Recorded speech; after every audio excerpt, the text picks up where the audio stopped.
Hey, how about you, everybody? Welcome into this week's edition of the Auburn Live Recruiting Show. I'm your host, Jeffrey Lee, Senior Recruiting Editor for Auburn Live on 3. Today is, what is today? Today is Thursday, February the 13th.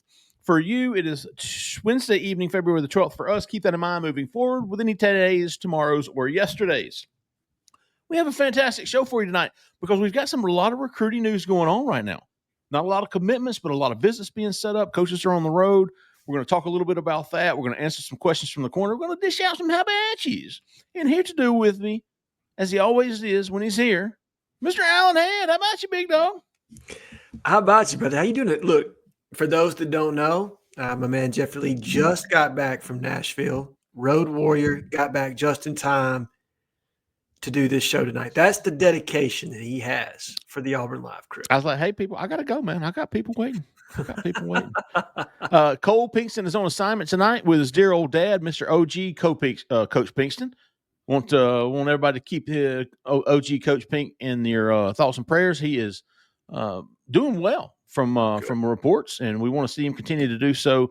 Cole is doing the honorable thing, and we hope they're having safe trips back and forth to where they're going.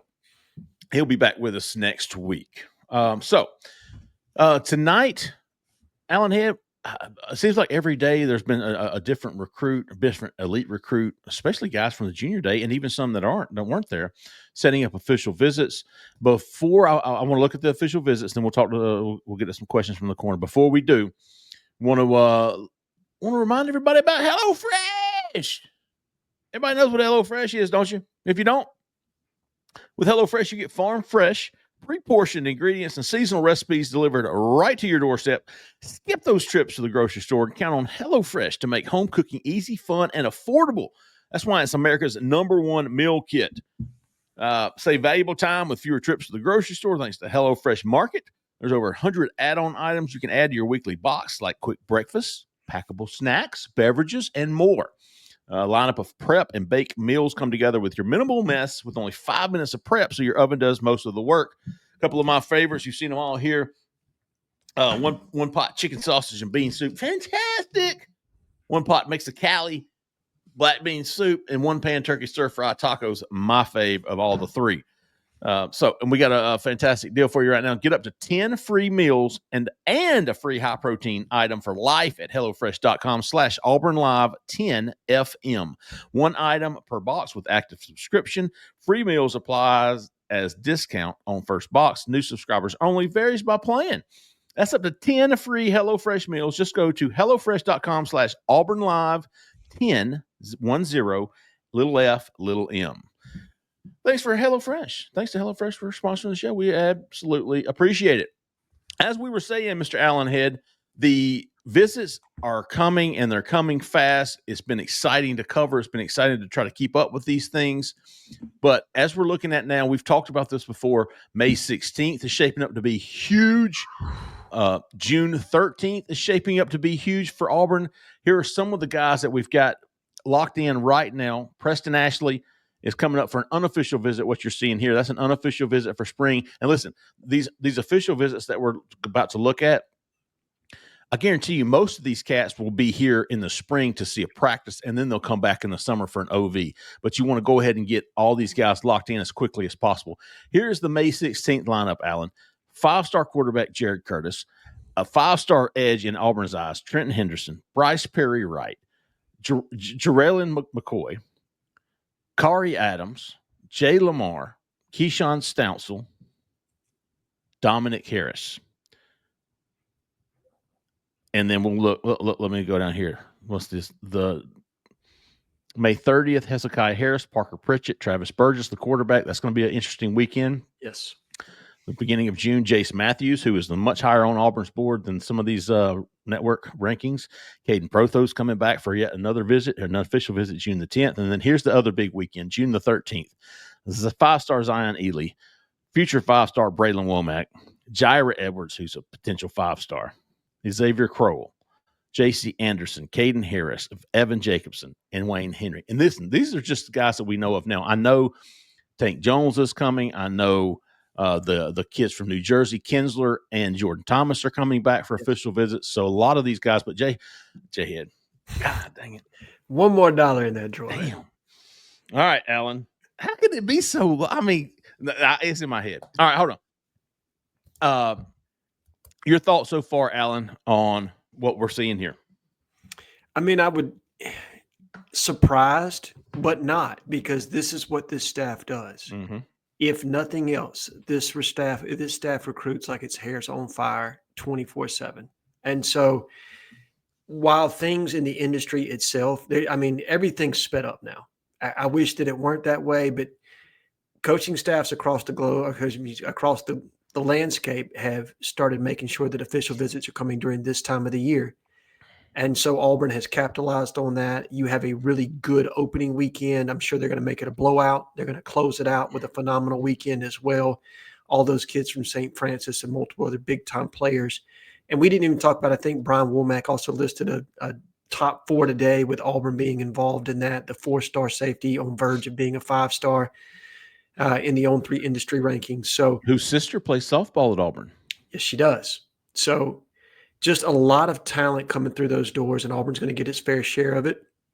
I'm a little uncertain as far as maybe some of the prospects we lead for. I think we're still kind of figuring out more about some of these guys. And you talked about those spring visits. I think you're right, Jeffrey. And that's going to be kind of the more true marker of like who's Auburn really in it with. Like the OV, yes, that says a statement. But how many times did they come back? That's going to be kind of – those are the tea leaves you're looking for, because as Keith would say, right, follow the visits. And I think that falls still true today. So encouraged and surprised yet not surprised. And so it's just – and it's a whirlwind. Like your world never stops, Jeffrey. That's for sure. And this coaching staff has absolutely been on it from start to finish. And again, I expect more names. Like Keyshawn Henderson's another name we talked about, likely going to come in for an OV. Several other big time targets, I think. Nacho, maybe. I know. Yeah, maybe. Morgan. Sedarian for sure. Yep, Sedarian Morgan's another big one that's on the target list. Basically, if you go look at that junior day list, that junior day from January, they're going to try to get all those cats back for absolutely OVs. Yeah. And ideally, so with NIL, unofficial visits aren't that difficult anymore. You know, it used to be like, oh, I've only got one official visit to pay for. Well, now you can get these trips paid for. So ideally, you want these cats to come in January for a junior day visit. You want them to come back in the spring to see the practice. You want them to come for an official visit in the summer and or big cat at the end of summer. And then you want to get them back for a game. If you can get all those visits, if you can get kids to do that, you get them to see at every angle, Auburn at every angle, at all these different events. You really get the full feel. You get familiar. You're already building these bonds with these coaches, and you're coming back on home turf. Coaches are coming to see you when they can. It just solidifies that relationship aspect of the recruitment. You get NIL right, then all you got to do is hope that you're the school that he thinks is for him. Absolutely. I'm going to read a few names. You talked about that junior day. These are guys that I would expect to come back. So Xavier Larisi. Yeah. Jaden Broadnax. Yeah. Jordan Thomas. Absolutely. Anthony Davis. I don't think he set his OV just yet. Nasir McCoy. Denarius Gray. Jermaine Kinsler. Xavier Tiller, who just decommitted from Texas A&M. Vodney Cleveland. Oh, yeah. Zion Gibson. A lot of guys. Yes. A lot still to go. And you think about it. Jacquez Wilkes. That's a huge one for this staff. I can confirm that for sure. Yep. He is top end of the board. So a lot to go. And I think you've already got 20, maybe 25 OVs already set. And to think about that, that's just – you guys aren't going to get much rest in the summertime, big dog. Yeah, the lull periods are over. Let's see, maybe February, because March we'll start spring practice. So really, this is pretty much the deadest part of the year for us. And July, the July dead period. Yes, is fantastic. By the time the July dead period gets here, you're like, I'm done, son. Like I can't do it anymore. But yes, all of those cats are going to be in for official visits. I would expect so. Maybe coming back in for the spring. I'm telling you, they want to get everybody they can back for spring visits, back for official visits, back to Big Cat, back for a game. And then at the end of that, if you get them all back for that and they still don't choose you, then you've done everything you can. Agreed. Everything you could. And the placement of Big Cat's going to be interesting this year. I know they were trying to block off the whole month of July. Will they have something at the front end of August? Do they put it into the back end of June? How does all that work? I'm not exactly sure. I need to take another peek at the calendar and to see exactly what the dead dates are, because that is going to be the interesting piece to me with this front loaded as an OV schedule as you have. How quickly can you get these guys back on campus if you are going to put it at the end? Ooh, if you don't have that much up, right? Yeah. If you don't have at the schedule, yeah. The last week of June is dead. The entire month of July is dead. The entire month of August is dead. So you've got to have it at the 21st of June is the last Saturday, and Auburn has official visits that weekend. Dude, we may have seen the last Big Cat. You could have, unless they're going to put it on that opening weekend that they've already got all these prospects coming in. They'll just make it also an official visit as well for those kids, and then try to maybe get some of the other local recruits to come in and make it Big Cat weekend on the front end as opposed to the back end. But that's going to be an interesting one, Jeffrey. It really is. Every single day of July and every single day of August is dead. Look at you. That's terrible. I know it is. I know you were just brokenhearted, big dog. It sucks, man. Damn. Wow. But that doesn't mean there won't be news. That's probably going to be commit season, because everybody will have taken their official visits. There's going to be a lot of commitments before the season. They want to get their visits and decisions out of the way before the start of their senior seasons, so that then they can decide if they want to flip or not. Right. So I've coined a new term for that. So before commitment season, you're going to have NIL contract negotiation season. So that's, you're going to have official visit season, negotiation season, commitment season. That's where you're at with it now. All right, let's get to some questions from the corner. We have had a fantastic week of cornering on the corner. I thought so. Thought we've had a fantastic week. So let's get to it. As Alan said, Xavier Tiller, who's the 4-star tight end from Carrollton. No, he's from Langston Hughes. Yes, Langston Hughes. Langston Hughes decommitted from Texas A&M. We heard a lot of buzz about him after the junior day, so this did not come as a surprise to Auburn. Cole Stephen Wilfong put in an RPM. Cole did some digging. I think he's ready to. He wanted to check on some things, and I think he got that checked off his list. But I'm certainly I'm 80% Auburn with Xavier Tiller right now. Yes, my intel 2 weeks back was he was an absolute take. Now, again, if Cole has different information on that situation, then I trust Cole. Okay. Yeah. But as far as I'm concerned, he's a take. I think it lines up well for Auburn. And I believe Ben wants to take 2 tight ends in this class. I honestly do. And I think Xavier Tiller fits that role of a guy that can be that hybrid tight end that can play in the slot, can also probably give you something, as an H-back or something like that. But he's not a monster guy at this point. I think he's 6'5", around 210, a lot of room to grow, but that athletic flex tight end that you can utilize similar to a Rivaldo Fairweather type that you can use in a lot of different ways, kind of a Swiss Army knife. I do think AU Brian 98, yes. From everything that I've heard, yes. Auburn, but I'm with Alan here. I think Auburn is looking to take 2. I think you're looking an inline guy like an Evan Jacobson. Yes, you're looking for a flex out guy like a Tiller, like a Caden Prothrow. So I don't think one committing now would affect anybody in the future. Mike and Joe AU. This is a good question, man. I like Travis Burgess. Yeah, I like the quarterback from Grayson. But Smike and Joe wants to know, is Travis Smike and Joe? What do you think, Alan? I don't know. Smike in Joe? I like that. Smike in. Yeah. Is Travis Burgess, the 2026 quarterback, most likely to end up at Auburn? Absolutely, in my opinion, Alan. I don't disagree with that. I mean, I think you and I both have similar opinions on Jerry Curtis, that Auburn loves the kid. They're going to recruit him all the way down to the wire. But in the end, I just don't see him landing with Auburn. My gut says he either lands back with Georgia, maybe Oregon. I'm not exactly sure where, but I just don't feel like Auburn's the overwhelming favorite for him at the moment. And I really don't see that changing, to be honest with you. I really don't. No. I really don't. I mean, I would have to hear something coming out of that OV that really Yeah. caused my head to turn to feel differently about that situation. So Mike and Joe, I absolutely think Travis Burgess is the quarterback in this class, or who is the most likely quarterback to end up in this class right now. He's coming in June, I believe, for an official visit. And if Auburn wants to go ahead and get that taken care of at that point, I think they will. I think he's actually waiting on green light from Auburn, to be honest with you. I would agree. And the fact that they're bringing him for an OV Mm-hmm. says something to me, because Auburn could have brought in KJ Lacey for an OV last year Right. during that time period and they didn't line anything up with him. Not till things were well over and done with Juju. And you've seen the buzz around Landon Duckworth. Nosedive. Mm-hmm. And I'll be transparent with everybody on the show tonight or that's watching.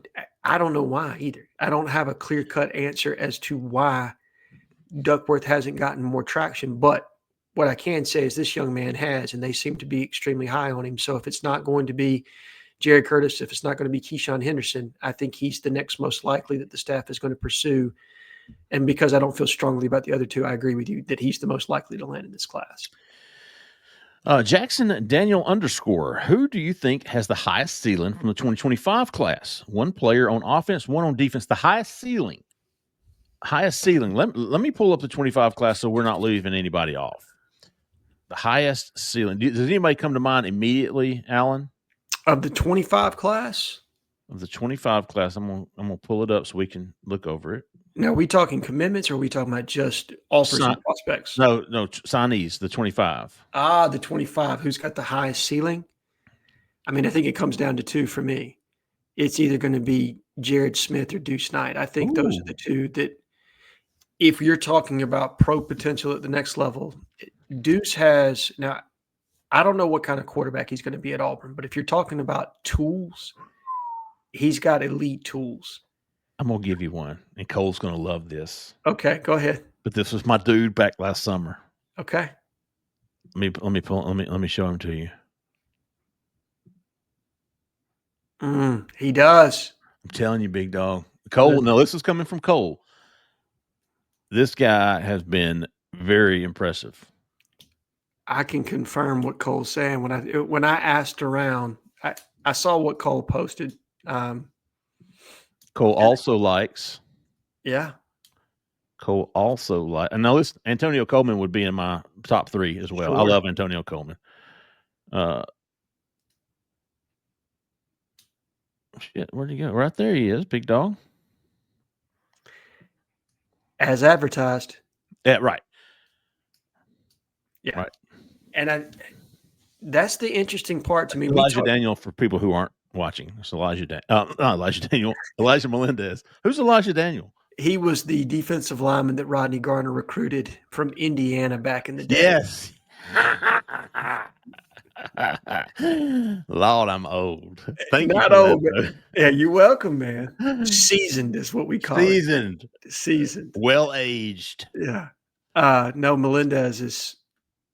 You've heard Hugh Freeze talk about how bolt up he was and how thought he was ready to play, and that's been reciprocated to me. I know Cole got the same thing, but I think all the kids from St. Francis, realistically, I've heard positive buzz about each of those because of probably the program they came from, the way they compete. That's been a big part of it. But with Bryce specifically, it's his athletic tools. I think people didn't really know what he was going to be when he got to Auburn because he played so many different positions. And so it's hard to know exactly, is he going to excel in the box at linebacker? But the early reports are athletic, and there's not a lot he can't do on a football field. And he seems to be picking things up quicker than people would have anticipated. So you're right. I think he has an opportunity to really be a player, an impact player at Auburn sooner rather than later, and a guy that's got pro-type tools. I think, but going back to the question, I think you nailed it. First of all on offense is Deuce Knight, high ceiling. On defense is Jared Smith. Both of those cats have enormous ceilings, a lot of potential. Curious to see if they can develop and fill that space between them and the ceiling right now. Yep. Trooper Taylor's towel. Great outside name. of Alabama and Georgia, from which state? I love the grammar here. From which state will we land the most commitments? Not which state will we land the most commitments from? I hear you, Trooper Taylor's towel. T cubed. And it was Maryland in 2025. I will go with Maryland, maybe Mississippi, because I think there's a chance for Auburn to pull 3 out of the state of Maryland this year. You think Auburn can get 3 from Florida? You got Daenerys Gray. Yes. You got Trenton Henderson, maybe. Yes. I mean, high on the board. Yep. Who's high on? I'll go with Florida because it's going to be an easier choice. You've got Rock Bellantoni back. You've got Mark. So I'll go Trooper Taylor's Towel with Florida because it's a much easier pick than going. But I mean, Maryland, hell, Auburn's got a good shot with Kinsler and Jordan Thomas out of New Jersey. They do. Mississippi, Yep. Tennessee, not really. Auburn just kind of cherry picks there, isn't? They don't do it like Tuberville used to. They would go. No, he used to go to Brentwood every year. Murder Brentwood. So I'm gonna go Florida. Alan's going. I'm going to go with Maryland. Maryland, okay. I'm going to go with Maryland. I think they're putting, because of the amount of OVs we've already got coming from there, I think you've got 5 OVs set from that state already. Sure do. Potentially the big offensive tackle that's kind of hanging out there, maybe you can get him interested in back for an OV. So because of the volume already, I'm going to go with Maryland, but Florida's not a bad pick. I'm with you on that because you got Broadnax. You've got the kid, the edge from Pensacola that they really like. Trenton Henderson. You got Daenerys Gray already committed. Yeah. Florida's not a bad pick either. Some defensive linemen coming up already. So that's a good question. I like that. Well, I'd like to revisit that question maybe in October. I think so too. I think that would be a great question in October. Mississippi Tiger. How high on the wide receiver board is Chase Matthews? We talked about him earlier. How much impact will Deuce Knight make on his recruitment, given the closeness of the respective high schools? I will say this, Mississippi. I haven't heard about Deuce and Jace as much as I've heard about Deuce and Tristan Keys. Yeah. But I will say this. I think Jace Matthews is either lower tier 1 or high tier 2 for Auburn. So I'm putting him up there either at the bottom of the list of the Cedarian Morgans, the Tristan Keys, the elites. Who else is in that list? So you've got Morgan, Cedarian Morgan. You've got Tristan Keys, and of your elite targets, that's probably it, minus what you've already got committed in this class. And then when I was doing a table setting, and I pulled back on this, I am going to put it out at some point. I was kind of putting names to Devin Carter. Yeah, setting the board. Jace Matthews was absolutely in my top 5 of targets you needed to know. Marquez Daniel, yep. Marquez Daniel would be one you need to know. The young man out of Saraland that had a phenomenal Atlanta. Yeah, I can't remember his name. He's really jumped up the board. Give me just a minute. But I would put Jace Matthews in there with them. I really would. No, I'm with you. I think Jace is in there, and I actually think he's above Marquez Daniel. I would not argue with you on that. From asking, I'm just guessing. Yeah, I think he's above. But I mean, that just tells you how elite Marcus's board is right now. Yes. He must be listed as an athlete, or Auburn hasn't offered him. Has Auburn offered the kid from Saraland? I believe that they have. Let me look in one other spot. Saraland wide receiver. How about that? That'll do it. 2026. Deshaun Spencer. That's him. And he's on the board for sure. You also have the young man out of he's a slot guy. Yeah, out of South Georgia. Aaron Gregory? No. South Georgia. I'm looking at names that I would put in my 5 right now. I'll put Tristan Keys. I would put Cedarian Morgan. I would put Devin Carter. I would put Daenerys Gray. I would put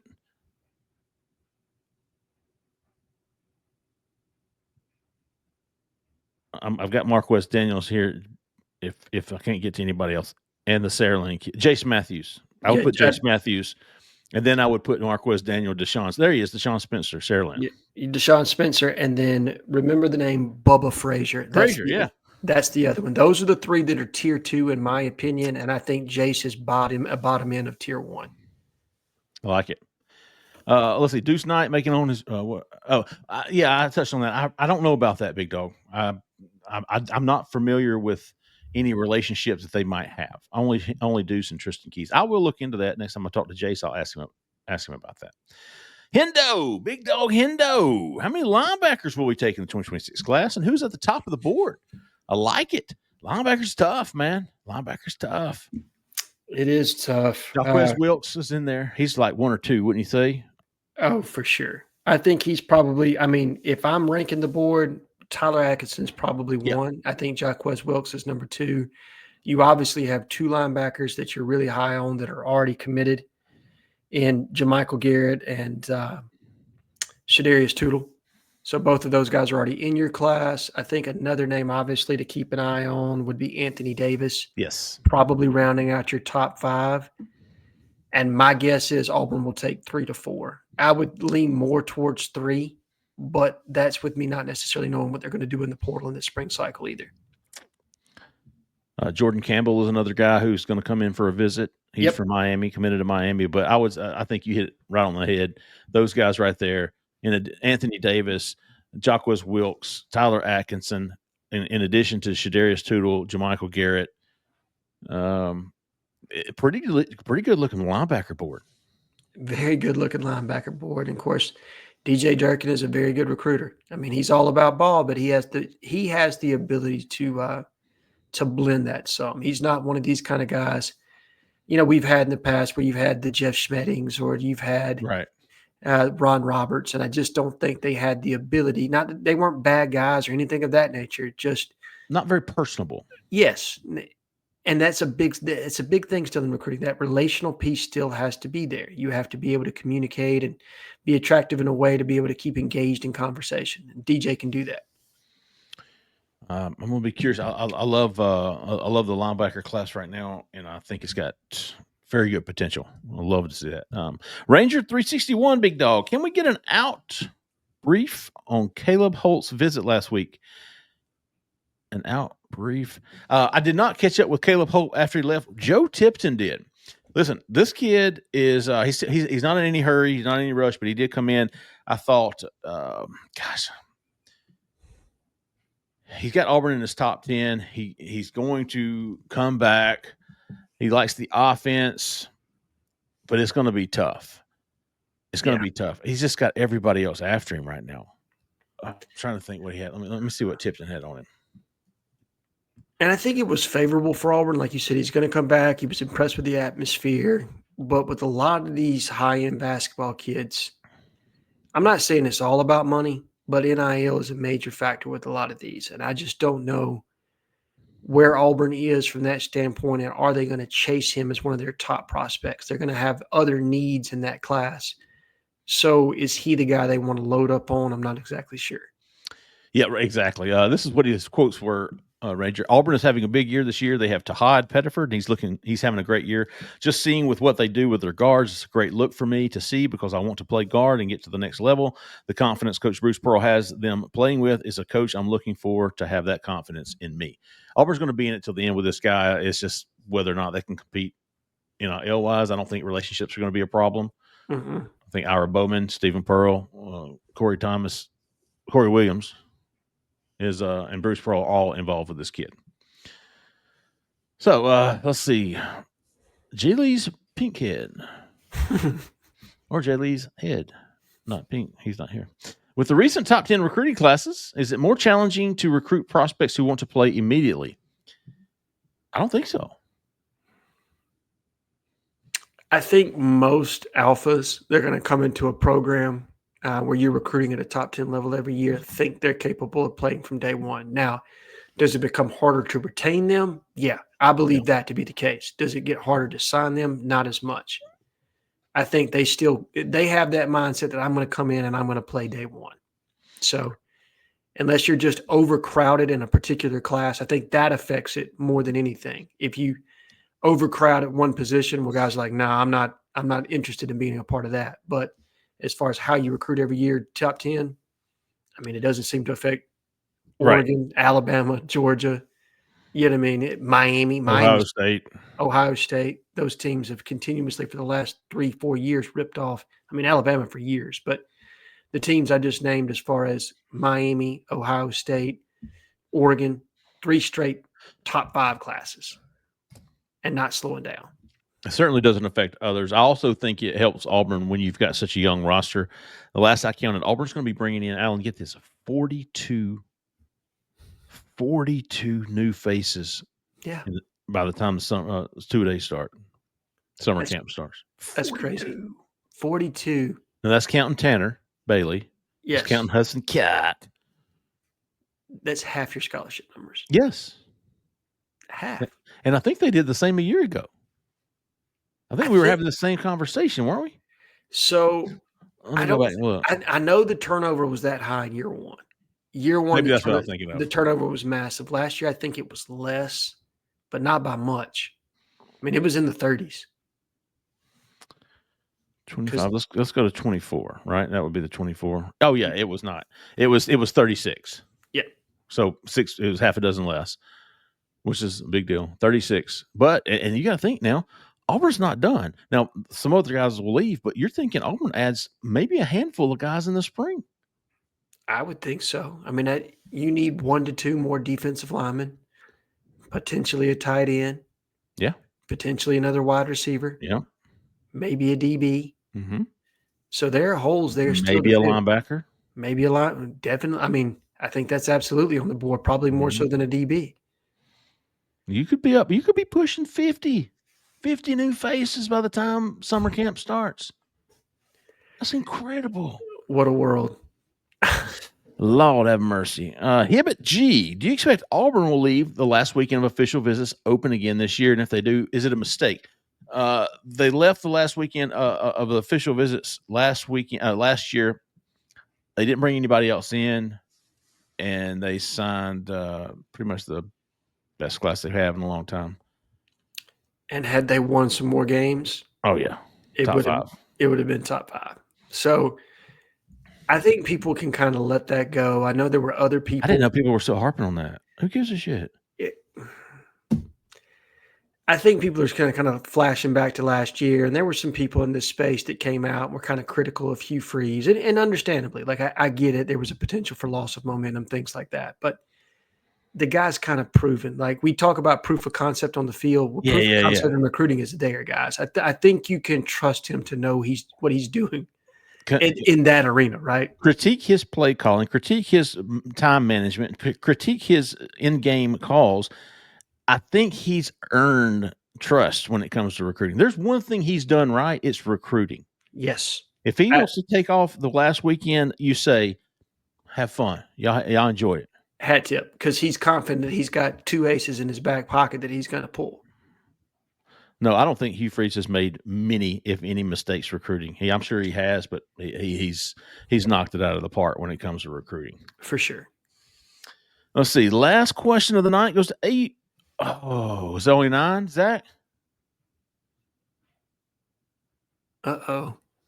That was it? Oh, okay. Oh, man. I tell you what.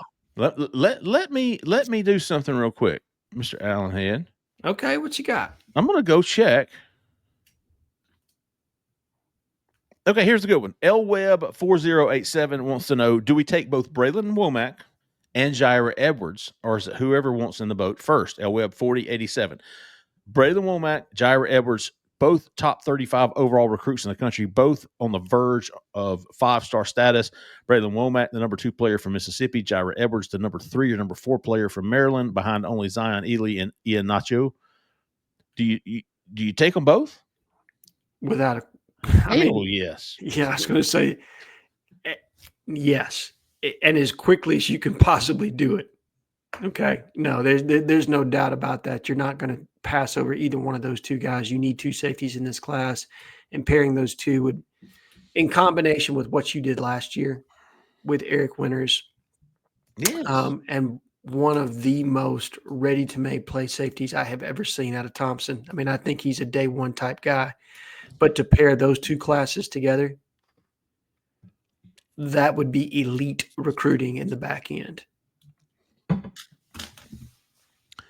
How about one more? This one's addressed specifically to Allen Head. Of all the 2026 recruits on the board, who are you most excited about on offense, defense, and why? That's from McNero. Of all the 2026 recruits on the board, and you've named several of them on the corner, who are you most excited about? I don't know if that means like, oh, that guy can play, or are you excited about he's coming to Auburn? But you interpret that the way you want to. Sure. Let's put it in the context of them being a realistic target for Auburn. Okay. If we were talking about guys that I think that I'm just excited about that I've watched, Keyshawn Henderson is the one. I really love this kid, him. but I think he's going to stick with Houston. It feels like he's very committed to Willie Fritz in that program, and I don't see that coming. I don't see that happening. The big running back out of Georgia, out of South Georgia, Jay Lamar. Jay Lamar, love that kid. I think Auburn's a player. We're behind Georgia right now, and I don't think Number anybody 2. Yeah, I don't think anybody would dispute that. But what does Georgia want to do? Did they decide to take Derek Cooper? Do they go national with this? I can remember a time when you were covering a recruitment by a young man by the name of Cartavius Bigsby, and Georgia passed over Tank. And he ended up landing with Auburn, and Georgia tried to double back late. And at that point, that ship had passed. Mm-hmm. If Georgia makes that mistake, and I think it would be a mistake, all credit to Kirby and his staff. They're phenomenal recruiters. I think that kid is really, really talented and a special type back. So that would be the one I'm excited about that I think Auburn's in true contention with on offense. On defense, probably Trenton Henderson. I think he's got some elite tools. I think he's the kind of kid, even though I love the young man, Zion Ely out of Maryland, I think Trenton's got a little bit better twitch. I love his length, his ability to bend, and pass rushers are always going to be higher on the board for me. When I kind of look at it, I evaluate premium positions and positions that are going to go high in the NFL draft. Pass rusher is always one of those ones that's going to go high. So those are probably the two for me that I'm most excited about that are realistic targets for Auburn. I'll go. I like Jair Edward, but Trenton Henderson was my number 1 pick. Yep. And Cedarian Morgan would be another one. On offense. Yeah. So those would be my 2: Cedarian Morgan and Jair Edwards. Okay, those are good ones. All right, let's. You got any how about you this week, big dog? I do. I got some guys that made me laugh. Okay, those are the best ones. Palmastontchicles talking about his gray sweatpants. Palma who? You know what's funny is I was wearing gray sweatpants when I read that. Get out of here! I went and put me a tube of socks in there. Palmastontchicles. Yep. Palma got me laughing with that one. And then August West hit me with the Donald Trump meme that got me laughing. Okay. August West, man, he's got potential. He does. He gets down in the rut sometimes, man, but he's got potential. He always has. I believe in you, big dog. I really do. I agree. I really do. I enjoy a lot of his stuff. And a lot of it, I'm like, he's the same person. Like, I wonder if he's sharing accounts or he's schizo, maybe. I don't know. His good does outweigh the bad, though. How about you, August West? How about you, Palmer Staples? I've got a few. I might have been building this up for the past maybe 10 days. How about you, the LA Whip? Yes. How about you, the LA Whip? He's a good one. He also had a post. It was about Omar Madison. I think it was Eddie Murphy with the glasses on, but it was hilarious. It was well timed. Bruce Coxlong. Bruce Coxlong. I can't remember why, but hell, he gets a how about you for that name. Yeah. How about you, Beto? How about you to Jimmy Saxton, who's robbed Auburn all these years? How about he's doing how about you? How about you, Space Otter? How about you to 15 AU Tiger, who hooked me up with some intel on my turkey hunt in Washington, upcoming turkey hunt in Washington, 15 AU Tiger. How about you to Brandon Harrison, youth pastor, I believe, at what's the big church called? Church of the Highlands? Yeah, there you go. Okay. Listens to the show. Big fan. How about you to Brandon? And how about you to the 5-star realtor, Miss Jessica Andrews, who is celebrating a birthday today, this Thursday, February the 13th. She is 32 years old and fine as ever. Brother, make that a times 2 and give yourself 1 for making sure you said she was 32 years young. Yeah. I mean, I'm just telling the truth here, you know? Go ahead and change that to 23 from me, okay? And wish her a happy birthday. Y'all go find her and wish her a happy birthday. She is fantastic. She deserves it all. All right, we're going to wrap it up there. We're going to be back Sunday night. We had the Super Bowl. I'm proud to say I did not watch it. I'm not proud to say that, but I just didn't watch it. I was hunting. You didn't miss anything. Apparently not. So, but we're going to be back Sunday night. We're going to get back in the groove. We'll be back. Y'all meet us back Sunday night. Don't forget about HelloFresh. Get up to 10 free meals and a free high-protein item for life at HelloFresh.com/AuburnLive10FM. Auburn Live 10 FM. Go get them. All right, folks, that's going to do it, man. Cole will be back with us next week. Probably have some better intel. He always does. Keep his dad in your prayers. And we appreciate everybody listening. We appreciate everybody watching. For Mr. Allen Head, Mr. Zach in the back, who stayed in the back, I'm Jeffrey Lee, man. Y'all stay at that left lane. See you.